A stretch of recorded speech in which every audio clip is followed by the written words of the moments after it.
then I want you to build a proper kind of altar there to the Lord, right?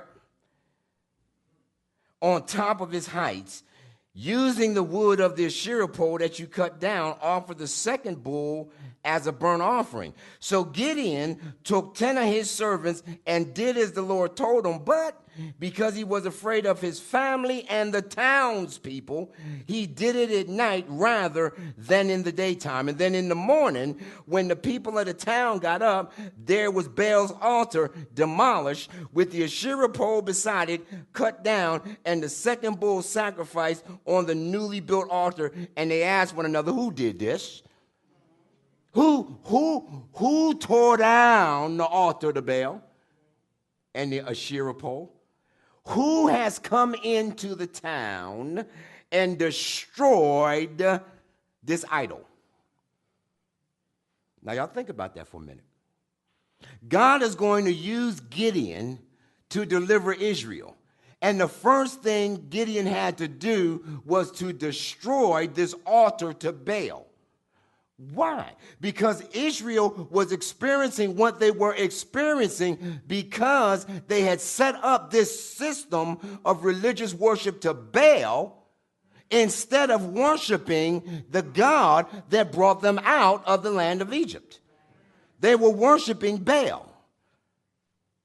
So God picks Joshua and says, or Gideon says, Gideon, I'm going to use you to bring Israel out of the hand of the Midianites. But before you go to stand against the Midianites, you got to get rid of this altar that's set up in your house. Well, who set it up? Your daddy. So you've got to, oh, Lord Jesus, you've got to come against your family's system of worship.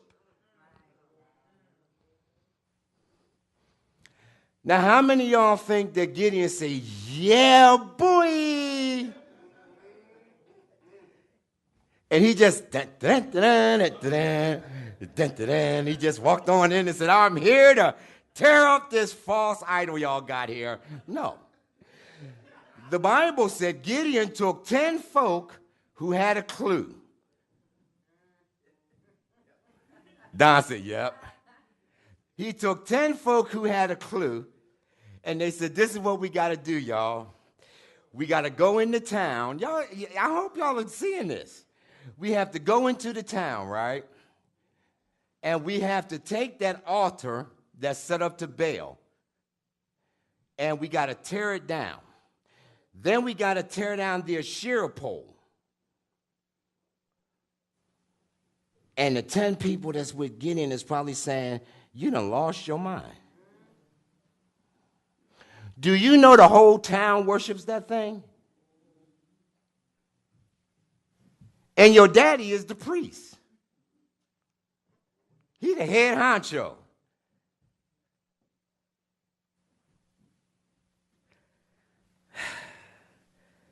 So Gideon took 10 men and tore it down. And in the morning, they wanted to know, who did this? Who has disrupted the flow? Now, let me say something about Baal in closing. Anybody know anything about Baal worship? Baal was known to be, he was one of the Canaanite fertility gods. He was known to, as you sacrifice to Baal, you were guaranteed to have healthy children. You know, your harvest was guaranteed. He was like a crop god. So they're offering all of these sacrifices and offerings to Baal so that they can experience abundance in the land. But what's happening is they're experiencing defeat in the land because wasn't nothing Baal could do. Because Baal just isn't there. Isn't that interesting? Baal doesn't even exist. And people are offering idols to Baal. And there is no Baal. Baal is all in their mind. They got idols in the mind. The altar and the Asherah pole were just physical representations of images that they had on the inside of them. And you could tell it was an idol because as soon as somebody touched it, they got ticked off. Who did this? So when they carefully investigated, I don't know why it always gets quiet when I start to. So when they carefully investigated, they were told Gideon, the son of Joash, he did it. Gideon did it. That's him. He did it. That one right there. They told on him. Gideon did it. Now I want to ask y'all a question. When did Gideon do this? At night. Who was with Gideon? 10 people. So how many people knew Gideon did it?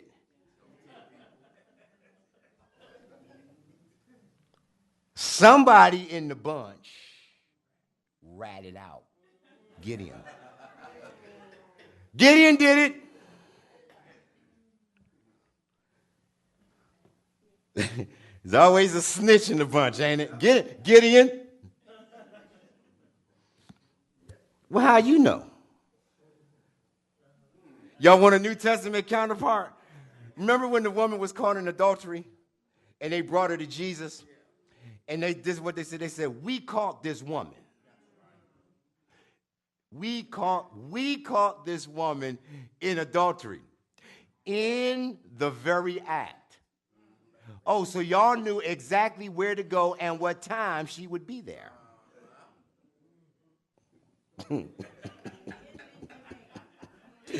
Now, what my question would be, which one of y'all was involved in the act? You caught the woman in adultery in the very act. You didn't stumble up on, you don't stumble up on a prostitute at work. You got to know where to go. Not because I've done it. I've seen movies. I just thought I'd better clarify that. I just thought I'd better clarify that. You know, I watch TV.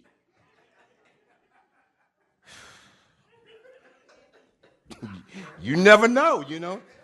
So the Lord, pastor said he know where to find them.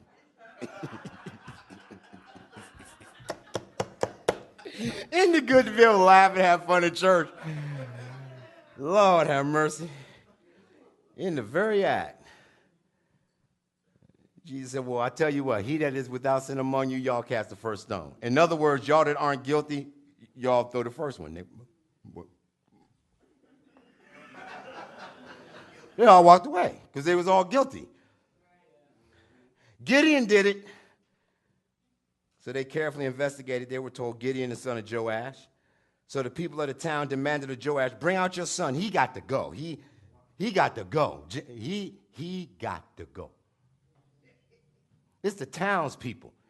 These are probably people that Gideon grew up playing with their kids.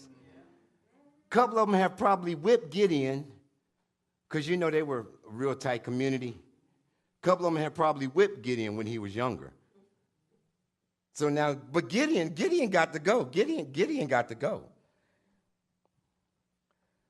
So he done broke down Baal's altar and done cut down the shear pole. Who does he think he is? He just can't come in. He just can't come in here and change the way.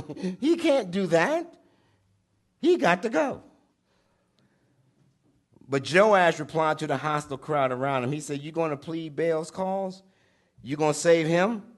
Whoever fights for him shall be put to death by morning. If Baal really is a god, then he can defend himself when someone breaks down his altar. So that day they gave Gideon the name Jerubbaal, saying, let Baal contend with him because he broke down Baal's altar. And the rest of the story is God uses Gideon now to raise up an army. And they defeat the Midianites, and they bring Israel out of captivity, and they begin to set the stage for the birth of Samuel and everything else that happened. But the first thing God had to do was to get the people free. But in order to get the people free, God had to deliver them from the root of what the problem was. And the root of the problem was their other system. That was this the way we do it. God said, I told you when you go in the land, don't worship them other gods. But they decided to do it anyway. And God would raise up a judge, deliver them, raise up a judge, deliver them, raise up a judge. God finally said, okay, now I'm not going to send you judges no more. I'm going to send you a prophet. I'm going to send you somebody that's going to tell you exactly what the root cause is. Now, y'all can either listen or not listen, is what he was telling them.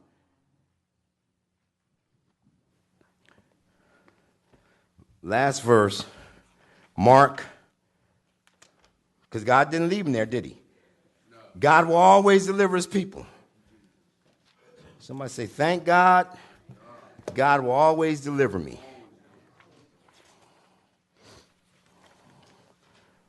Mark chapter 16. We read it a little earlier.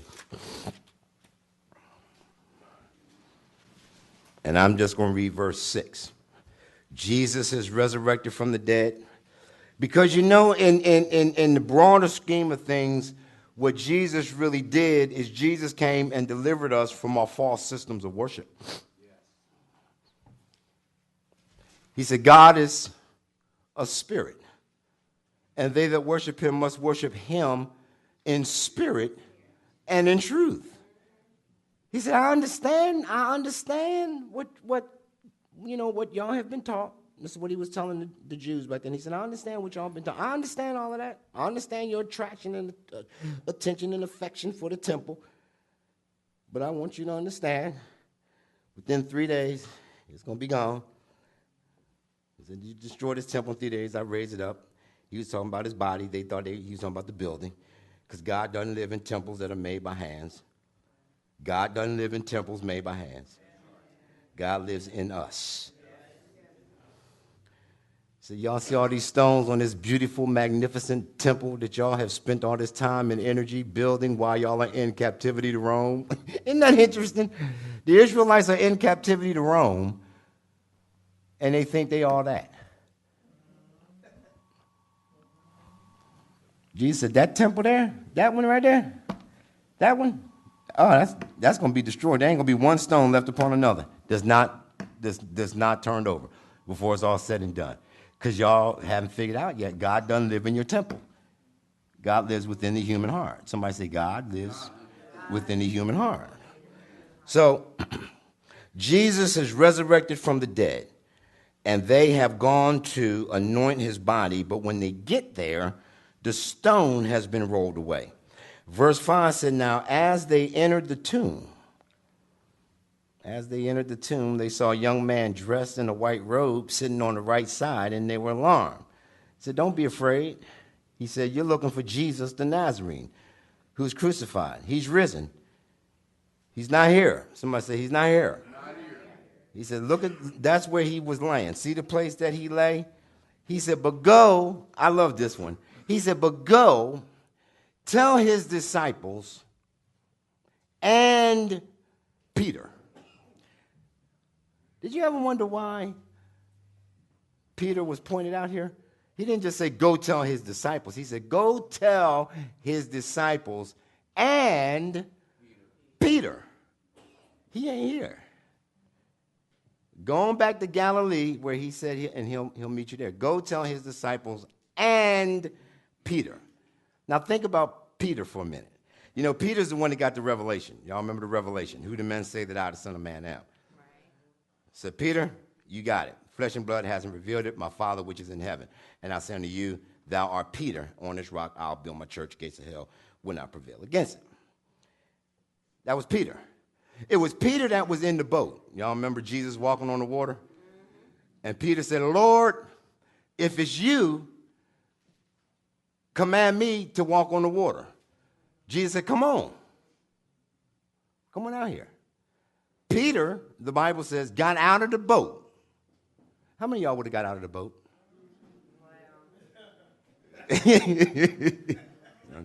I can't swim. I can't swim. You got a life preserver in this boat? Just in case it ain't him? That would have been me. Just in case it ain't him, I need a life preserver on. See, she said she'd get her hair wet. I